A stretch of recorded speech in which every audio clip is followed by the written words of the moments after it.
জনগণকে দেওয়া প্রতিশ্রুতি পূরণ করার অঙ্গীকার করেছেন ত্রয়োদশ জাতীয় সংসদের সদস্যরা। দুর্নীতিমুক্ত সমৃদ্ধ বাংলাদেশ গড়তে ভূমিকা রাখতে চান নতুন এমপিরা। রিয়াজ ইসলামের রিপোর্ট।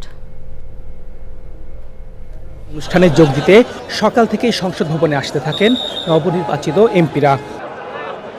নতুন এই অধ্যায় নিয়ে প্রতিক্রিয়া ও প্রত্যাশার কথা জানান সংসদ সদস্যরা। নতুন পুরনো মিলিয়ে একটা ভালো সংসদ জনগণের অনেক সমস্যার সমাধান করতে সক্ষম হবে।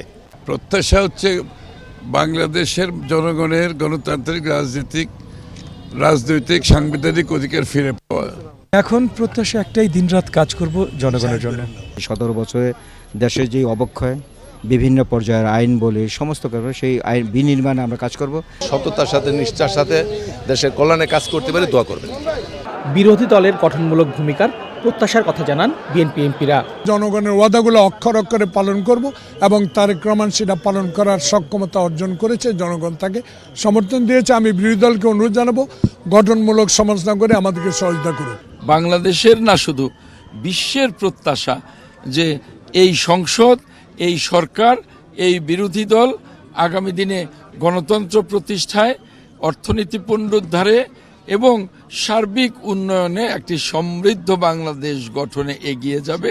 সকলকে সাথে নিয়ে জনাব তারেক রহমানের নেতৃত্বে বাংলাদেশ সামনের দিকে এগিয়ে যাবে। আমি আমার সাধ্য অনুযায়ী চেষ্টা করব সর্বোচ্চ সততার সহিত জনগণের সেবা করার জন্য। রাজনৈতিক বিভাজন নয়, বরং জাতীয় স্বার্থকে অগ্রাধিকার দিয়েই কাজ করতে চান 11 দলীয় জোটের সংসদ সদস্যরা। বিরোধী দল হিসাবে আমাদের যে দায়িত্ব থাকবে, আমরা জনগণের হয়ে সংসদে এবং রাজপথে উভয় জায়গায় প্রয়োজনে যেন আমরা ভূমিকা পালন করতে পারি। ইনশাআল্লাহ আমরা আশা করি একটা সংসদ ভালো, একটা ভাইব্রেন্ট সংসদ হবে আর কি। সংসদ এলাকায় ছিল কর্মী সমর্থক সহ সাধারণ মানুষের সরব উপস্থিতি। নতুন এমপিদের কাছে আমরা প্রত্যাশা করি বাংলাদেশে যেন একটি সুষ্ঠু ধারা রাজনীতি পরিচালিত হয়, সন্ত্রাস দুর্নীতি যাতে দূর হয়, এটাই আমাদের প্রত্যাশা।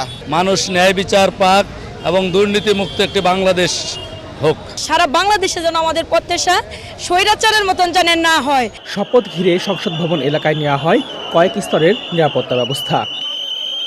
রিয়াজ ইসলাম, চ্যানেল আই, ঢাকা।